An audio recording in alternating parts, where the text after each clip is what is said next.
Thanks for joining us for another edition of Broncos Country Connected, presented by Ford.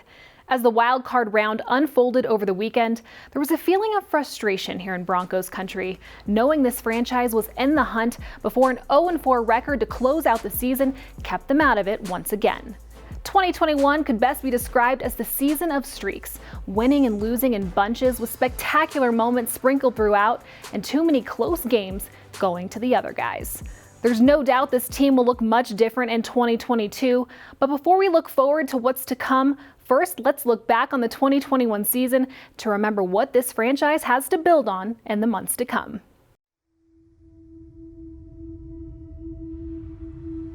This is an exciting time, obviously, the beginning of the year. It always is. It's exciting for our fans and our community, especially given the fact that we can welcome them back here to Empower Field at Mile High. You know, one thing I learned about these players, they love to compete. You know, they love to work. They love the grind. And most importantly, they all want to win. MetLife would be going crazy, and it's going to be a great test for us. Now we shift our focus over to Jacksonville. It's another opportunity for us to just continue to grow. Our goal is to go in there and get a win, and 1-0 every week. If we can get off to a good start, we can play well on the road. Hey, as long as we have an opportunity to be in each ball game and guys go out there and give it their all, hey, who knows what can happen. The Chiefs-Broncos rivalry dates back to the very beginning of the AFL. I love that Raider-Bronco rivalry. That's the one that gets dirty. Just win, baby. And we've got 17 games. In this case, 9 of them are going to be home. 8 of them are going to be on the road. Hopefully we can come back home with a couple victories, and our third game here will be pretty exciting.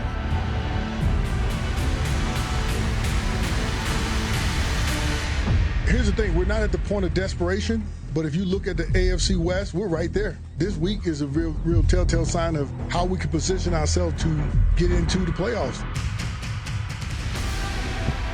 I feel like you're stepping onto the field, they blow the whistle, the clock is running, it's a game. You better go out there and do your best and put your best foot forward. So I'm looking forward to being able to go do that.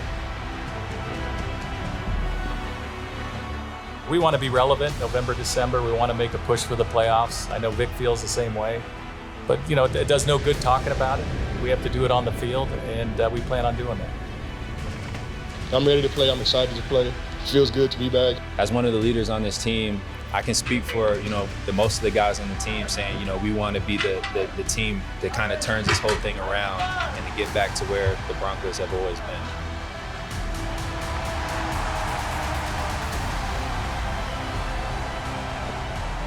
I'm looking forward to going to the stadium and walking through and just seeing thousands and thousands of fans out there with their orange and blue on, just having a ball, and us winning some good football games. Back to the good old days, man. I'm ready to get back to it.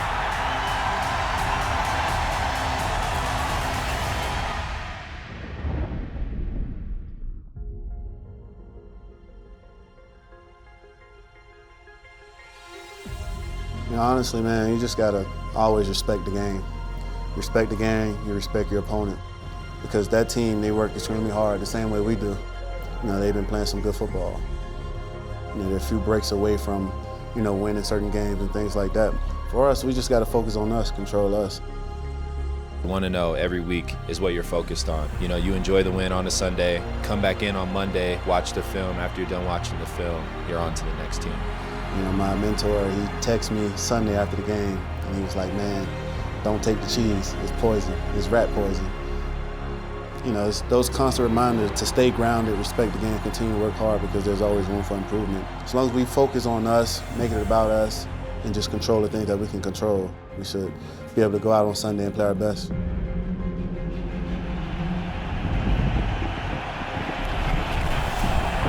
Bridgewater keeps. Dancing in the backfield. Okuemenon's got it. Stays on his feet. Lunge for the pylon. Touchdown! Lawrence now sets and throws. Pass is going to be intercepted by Kareem Jackson. Wilson is in the gun. Here comes Von Miller. Miller's got him. Bradley Chubb. That's about as good as it gets right there. Bridgewater looks to throw, does so, and he's got a Denver touchdown to Tim Patrick. For some reason, I said I was going to be the first one to score, and I was, so excited about that. Jackson in the pocket, hit and knocked down for a sack. That's Caden Stearns' second sack of the game. Yeah, Denver's defense has really played well. They've had a good plan. They've executed it. Darius Slade got a big left stiff arm from Melvin Gordon. Denver trying to climb back in this one. Roethlisberger hit. Ball is free. Alexander Johnson has it. Hands it off to Williams. He's got the edge. He leaps over the top of a Raider defender. Man, he got some air. Big run by the Broncos rookie. Okwuegbunam jumps right over a Bengal, and he's got a first down. Oh, this is exceptional by Teddy Bridgewater because he's going to get outside of Joey Bosa, one of the NFL's best. Prescott is going to be hit from behind and sacked. That's his second sack of the game. That's a great veteran receiver against a possibly great young corner. What a battle. Bridgewater boots and throws the ball to Okwuegbunam, who makes the defender miss. Leans the football to the pylon, and he's got a Denver touchdown. It's home run ball left side. He wants Patrick. Patrick is there! Denver with another touchdown. Nice catch in full gallop and an accurate throw, and Denver's in business. Home run ball is caught by Noah Fant. Denver rushes 4. Heineke, deep drop. Now in trouble. Hit as he throws. He fumbles the football.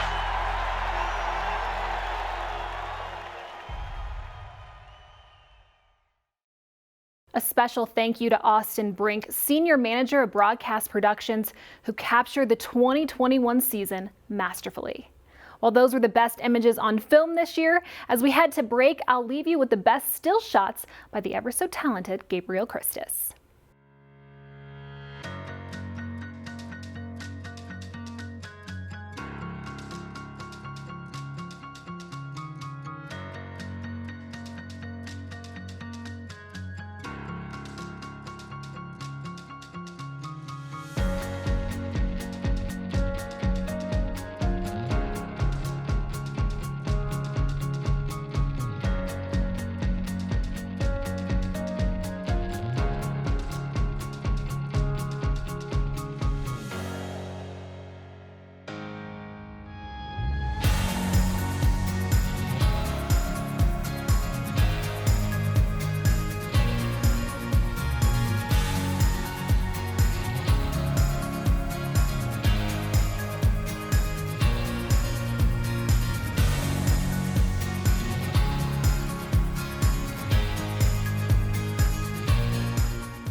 Welcome back to Broncos Country Connected. I'm Alexis Perry, joined now by Broncos legendary offensive lineman and Super Bowl 50 champion Ryan Harris. Ryan is here to help us relive the best moments from the 2021 season with his top 5 plays of the year. So let's go ahead and start at number 5. It is Week 7, Broncos at Browns on Thursday Night Football, and this Teddy Bridgewater to Courtland Sutton connection was spectacular. It was fantastic, and it really got them back in the game. It was 10-0 at this point, and these are the kinds of plays the Broncos need to continue to make. A couple of things are happening here. One, you see one high safety. That means you're going to have man coverage on the side. Here's the other one hiding out. And because this safety is going to rotate over when he moves over Javonte Williams, that's going to pull that safety even more to this side. That's going to leave this wide open space. And you're going to get to see me draw a window here in a little second. But that's where Teddy Bridgewater is going to hit Courtland Sutton. It depends on Courtland Sutton winning his route, which he does. And these are the kinds of things that incoming coaches, when they watch the film, they're going to say, these guys got a great connection. Courtland Sutton can get open versus man. These are going to be key plays that new coaches watch to find out who their personnel is. So as the play begins, there's Javonte. Here motions the safety. And now it's man-to-man up top there with Courtland Sutton. And as the play develops, you'll start to see what Teddy Bridgewater does. So here's the beginning. Boop. Now, one of the things that's happening here, you do an under route to make sure that there's no traffic, right? If you want to bring people deep here, this defender could fall off and make the play. But because Kendall Hinton's going to run a great route and break it off to the side, it's going to open up Courtland Sutton, who leaves some sideline for Teddy Bridgewater to throw him the football. And then as it happens, here's what they call the window. You like my window right there? Looks great. You got to fit it between the safety and the cornerback. Teddy Bridgewater does it perfectly. Cortland Sutton comes down with the ball. What a play. It got them back in the game at this point. All right, let's go ahead and move along to number 4. It was a must-win Week 14 matchup against the Lions, and Draymond Jones had a career day, 2 sacks, including this one on first down. And I love this play because this is all effort. Once Draymond Jones gets going, you're going to see him here. He's going to hit a double team, and then as the play develops, he's going to give what they call a rip. You dip that right arm and right elbow, and you get underneath and lift up. That's going to separate and give him the direct shot on the quarterback. So this is all effort. You're dealing right away. Bam! There's 600 pounds of man right there. And then watch this right hand. It's going to sweep under, across, and up, and that's what creates the opportunity. But even mentally to say, hey, I get blocked by 2 guys, but I'm still going to go and make a sack. That's what makes Draymond Jones so special, so unique, and hopefully a part of the Broncos' future for a long time to come.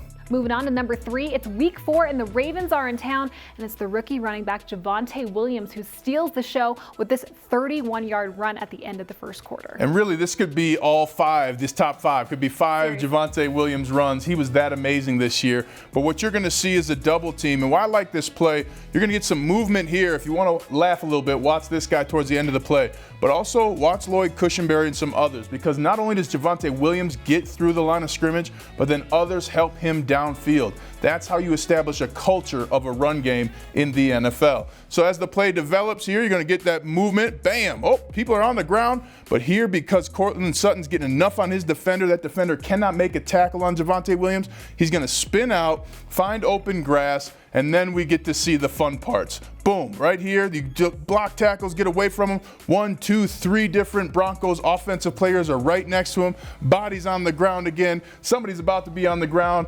Everybody's getting yelled at in the meeting rooms. But here's the line where they all start. Watch where they finish. It's an amazing finish by Javonte Williams. But then here's Tim Patrick's going to get something. They say, find work. Well, Tim Patrick finds some right here.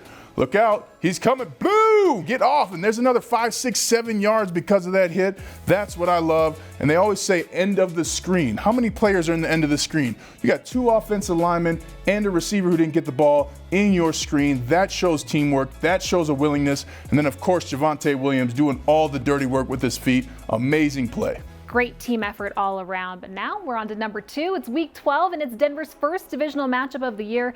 And the first-year corner Pat Surtain has made it clear that he is going to wreak havoc in the AFC West for many years to come. Well, he's already living rent-free in a lot of the quarterbacks' minds in the AFC West. And we're going to see him getting Justin Herbert's right here. There's a couple of things that are fantastic on this play. One, I want to show some of the new football fans. This is what they call off coverage, right? He looks like he's man-to-man against Austin Eckler here, but he's off about 10 yards away to kind of see how the play develops. They're in actually more of a zone look here to the side. And as the play develops, some fun and funny things are happening, right? So one, you get the break off the line of scrimmage. But here's what I wanted to point out. Patrick Surtain's supposed to have that back sideline. He's pointing to his teammate, hey, you got Eckler underneath. That's why he's pointing, hey, underneath. But what happens is nobody catches that. So because he recognizes now, if you're Patrick Surtain, okay, my teammate's going to take the deep defender. I got to get back into this space. And because Patrick Surtain, while the play is going on, diagnoses what's happening, what his teammate's doing, he makes a change, and that's the difference in this play. He comes up, catches that ball, and gets moving. And look at Malik Reed. He's going to be right here. This is the fun part, too. These are the parts of film that guys love watching, right? You know this play's coming up, but who was acting out, who was having fun, and who gets lapped right here? It's Malik Reed. I mean, my goodness. Patrick Surtain runs right past him. He's got his head up, running. Patrick Surtain beating everybody to the end zone. What a play for the amazing rookie. That was my favorite play of his this year. But no one more fun to celebrate with than Malik Reed, of course. Nobody. All right, now the number 1 play of the year, just a few days after the passing of Demaryius Thomas, Justin Simmons pays tribute by coming up with the play of the game before sharing the spotlight with number 88. Yeah, I'm not crying, you're crying. I mean, this was an emotional time for the organization, for Broncos Country, and this to me was the biggest play of the year. You can't draw this up. It's like a home run on a final game or something. This is an emotional time. time, and it's hard to get tactical plays in when you're in such an emotional space. But that's why Justin Simmons is such a great leader. That's why he's been here for so long, got re-signed, because he makes plays like this. Now, first and foremost, you're going to see he's going to kind of stop here. There's man coverage, so he gets to hang out and figure out who's coming my way and what are we going to do. Well, on the snap of the ball, he gets his depth, keeps it, and then he sees right here that he's going to get an out route. Anytime an offensive player is showing their shoulders to the sidelines, they're pretty much going there. It's hard to turn and then turn all the way back with the speed of the game. So because Justin Simmons is using his knowledge and expertise, he's going to do what they call drive on the football. He's going to go forward instead of covering behind the optioned receiver. And here you go. That's what makes the play. He jumps underneath, wham, takes it, secures the football, and then he goes over, jogs, and places the ball down there on the number 88 that was there on the field. What an amazing play, an amazing moment in a big game, but the biggest play of the year to me. Well, Justin Simmons earned All-Pro honors for the second time in his career after tallying 5 interceptions. A spectacular year from him. And he's a big piece of the future moving forward for the Broncos. Thanks so much, Ryan. Always. All right, well, still to come on Broncos Country Connected. The Denver 7 crew is handing out season awards and sharing the latest on the Broncos coaching search. Don't go anywhere. Broncos Country Connected is presented by Carpet Mill Outlets. Bigger discounts, better selections. Welcome back to Broncos Country Connected. As we wrap up our 2021 season in review, the Denver 7 crew is naming their team MVP, Rookie of the Year, Most Improved Player, and more, before discussing what separates the Broncos from the teams we watched throughout Wild Card Weekend. Here's Lionel Bienvenu, Troy Renck, and Ryan Harris. Thanks, Alexis, and welcome to our Denver 7 segment brought to you by 1-800-GOT-JUNK. Well, Ryan and Troy, we have reached the halfway point in the search for a head coach. Troy, let's start with you since Ryan's first choice, Doug Peterson, is not on the list. Troy, what have you heard about the first round of interviews? Listen, the guys that are impressive, when you talk about Aaron Glenn, Nathaniel Hackett, Luke Getsy, Hackett's clearly one to keep an eye on. He's ready for the next step, and he brings the type of personality that would be completely different from what we've seen from Vic Fangio. But now we move into the most serious candidate, Dan Quinn. Kellen Moore, to me, needs a little more seasoning. Then you have a couple of defensive guys like Gerard Mayo, Jonathan Gannon, and the other guy to keep an eye on, Kevin O'Connell from the Rams. He's one from the NFL industry I keep getting texts about, but we've got a lot of good candidates. I'm confident they're going to find the right man for the job, Lionel. Ryan, man, the way that Cowboys-49ers game ended, yikes, it was a perfect storm of mess-ups. Dak not giving the ball to the official hobbling up and running into Dak and the center, placing the ball down, time running out, and the play call by offensive coordinator Kellen Moore, who, by the way, was interviewed by George Payton today. When he called the play, Kellen Moore, like he was distracted by that interview. What I really saw was a team in Dallas, and you see this all the time in the NFL, talented teams that don't think details matter. And that's why there was so much hubbub going on towards the end of the game. I mean, championship teams I was on, we practiced those moments every single Friday. You practice situational football. You splice it in while you're going through the season. And clearly that was lost on those Cowboys, and that's why they lost. And other front offices are going to see that, who are going to interview Kellen Moore and say, how was his team not prepared in the playoffs for situational football? Is that the guy we want? And does he have really a good enough offense, or is Dak Prescott just that good? So a lot of questions going on, but it was tough to see a talented team like the Dallas Cowboys lose to the detail-oriented San Francisco 49ers, who knew they had to play perfect to win the game. Kyle Shanahan, yeah, got it done. All right, Ryan, let's stick with you. We heard Aaron Rodgers last week give a glowing recommendation for Nathaniel Hackett and Luke Getsy. And also, we heard him say what he thinks makes a good head coach. Rodgers said you have to be able to relate to players, control a room, lead the locker room, have a presence, and a concise, clear message about how things are going to go. Ryan, in your 9-year NFL career, you played for Mike Shanahan, Gary Kubiak twice, Josh McDaniels, Wade Phillips, Eric Studesville, Andy Reid, and Mike Tomlin. Dude, that is quite a list. I got a 3-part question for you. What makes a great head coach in your mind? Do you agree with Aaron Rodgers' assessment? And who was the best head coach you played for? Well, what makes a great head coach is that great head coaches are leaders and they inspire, right? You need someone to give you guidance. One of the things I loved about Gary Kubiak, after he won the AFC Championship game, everybody's minds are going in different directions. What does Gary do? He goes up there and stands up and says, guys, I need you for 12 days. I need your focus for 12 days. Not a single person on the team was thinking in a 12-day mindset, right? So you got to be able to shape things, reframe things, and give inspiration. That's what makes a great head coach. And I'm with Aaron Rodgers. You have to be able to lead a room. But one of the big things, one of the reasons why Aaron Rodgers likes Nathaniel Hackett and former players who Hackett coached love him is because he sees coaching offense as a two-way street. He's open to new ideas. He started with the West Coast offensive philosophy, has incorporated other things, understands the run-pass option. People get it confused all the time. They think a great head coach is stuck in their ways. We're going to do it this way. Blah, blah, blah. Well, look how it's going for Bill Belichick. You have to be able to adapt. You have to be able to inspire, and that's one of the many things that you need in a head coach. As far as great head coaches, Lionel, I'm going to give Gary Kubiak the nod. We won a Super Bowl together, but Mike Tomlin was fantastic as well because of that consistent messaging that Aaron Rodgers talked about. Every morning he starts the same. First rule in getting better is showing up. Second rule, listening is a skill. It's your job to find out how you listen, and our job as coaches to deliver you information in that manner. That was every morning. Consistency matters, inspiration matters, and being able to frame failure and success is the difference between good and great coaches. Wow, that was well said. Right now, let's get to some postseason awards for the Broncos, guys. Troy, who was the team MVP this season for you? Also, Rookie of the Year and Most Improved. Team MVP is Justin Simmons. He's been their best player the last couple of years. Now, again, it hasn't resulted in playoff berths. It's not because of him. He is the best center fielder I've seen since Andrew Jones. I mean, he gets everything. In a league where you pass, he's invaluable. He's their best player. Rookie of the Year, you could go with one or two guys. Javonte Williams, I always say, boom, bam, boom. He's not the guy. It's Patrick Surtain. I wish they'd have drafted quarterback, but he did his job. He is right in the Pro Bowl conversation as a rookie. And Most Improved, I had a choice between Baron Browning, the linebacker, Quinn Miners, the lineman. I'll go with Miners. He's a brute. I love his physicality. As he improves in the pass game, Ryan, I think they've got something to work with there. All right, Ryan, who's your guys?